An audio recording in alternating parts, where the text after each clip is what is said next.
In 2003, when Devil May Cry 2 was released, it was poorly received, and most people who don't have cognitive impairment regarded it as the black sheep in the series.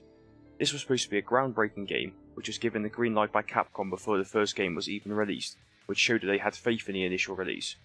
Their confidence did pay off, as Devil May Cry emerged as its own genre of hack and slash, and sold over 2 billion copies.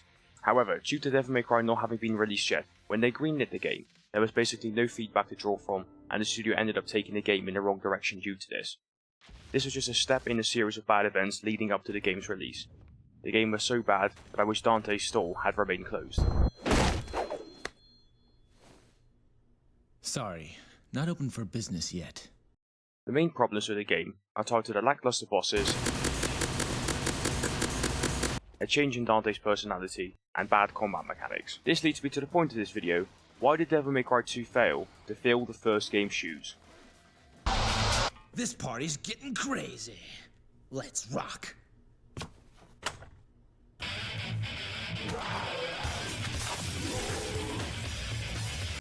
The biggest cause of these issues was the mishandling of development by Capcom.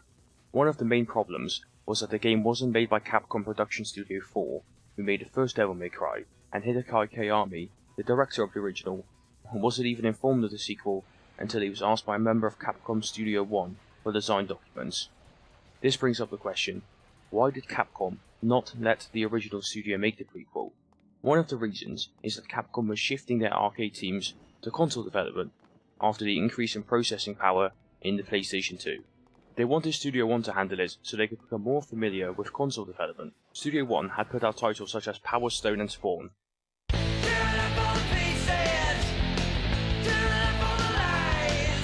These games, whilst well made and receiving good reviews, were completely different from a third-person hack and slash. The use of the team inexperienced with console games, whilst members of the team were working on other projects alongside it, went as bad as expected. Since the new studio wasn't familiar with this line of work, it resulted with them cutting down on the puzzles and making plain open areas, which was what gave the original game its charm. This was a big change from the original, as it had a multi-tier level structure and puzzle items, due to it being built of a Resident Evil game. Another reason suggested by Koyami is that Capcom didn't fully understand his influence on the game, and therefore let him work on a different project. Their main objective with Devil May Cry 2 was to make it bigger than its predecessor, and the studio was encouraging them to make the game their own, which was perhaps the start of the end. An example of them making the game their own is that one of the producers wasn't fond of Dante's playfulness in the initial release, and made him more serious. The visual designer, Ikino, who worked on the project, stated in an interview that Dante's sudden change into a more taciturn or more reserved character was the producer's decision, because he didn't like the joke-cracking wise-ass Dante from the first game. Well, well, what do we have here?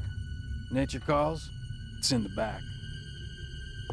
Which is what set the tone of Dante's character and the game. In combination with this, they toned down the difficulty of the game, as some people were driven away from the initial release due to it being too hard. This made the game accessible to new people and people who couldn't get into the first Devil May Cry, at the cost of them driving away hardcore fans who were dissatisfied with the combat. One of the most noticeable changes to the combat being the increased damage and juggle potential with the guns, making them too OP.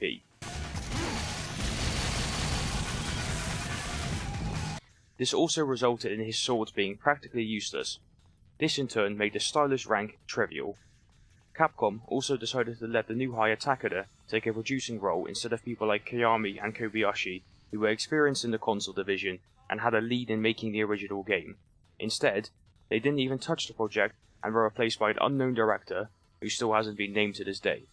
I don't blame him for remaining unknown, as I wouldn't want my name attached to this hot garbage of a game either.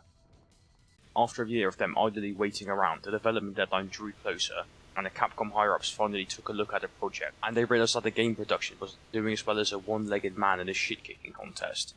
They replaced our mystery director with another member of Capcom Studio 1, Hideki Itsuno, who was basically handed the project with 6 months of development remaining, and he said in an interview, quote, "Nothing was getting done, and that needed to change.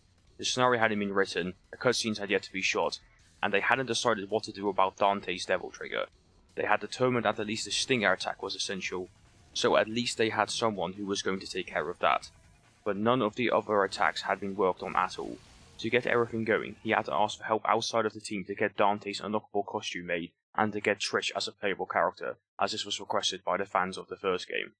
The reduction was so tight in the last 6 months, a member of the team, Murashi, said he found it so taxing that he was coughing blood and, quote, "I was living close to the company, so I'd get home around dawn, bathe, change clothes, and then head right back.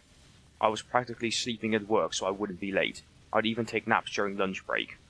Due to this short development time, many features were cut, such as an adapter difficulty, bosses, enemies, and Dante reading his star rank mid-combat. There are many negatives to Devil May Cry 2, but considering the time frame Itsuno had, it's quite impressive what he accomplished within 6 months. And as a surprise to no one, Itsuno himself was dissatisfied with the game and didn't want Devil May Cry 2 to be his legacy and addition to the series. Therefore, before the game even released, he asked the higher-ups at Capcom to put him on Devil May Cry 3 as a director. He managed to rally some of the development team to stay for Devil May Cry 3, with many sharing his dissatisfaction with the final product and wanting to properly apply what skills they had gained whilst making Devil May Cry 2. And now you know why Devil May Cry 2 sucks ass.